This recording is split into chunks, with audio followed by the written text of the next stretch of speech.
Hello குட்டீஸ், இன்னைக்கு நம்ம 3 எழுத்து பறவைகளின் பெயர்கள் தான் பார்க்க போறோம். வாங்க வீடியோக்குள்ள போலாம். கழுகு, கழுகு, கழுகு.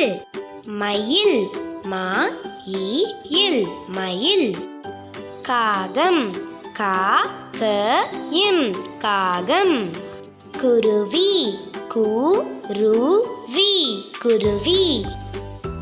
சேவல், சேவல், சேவல்.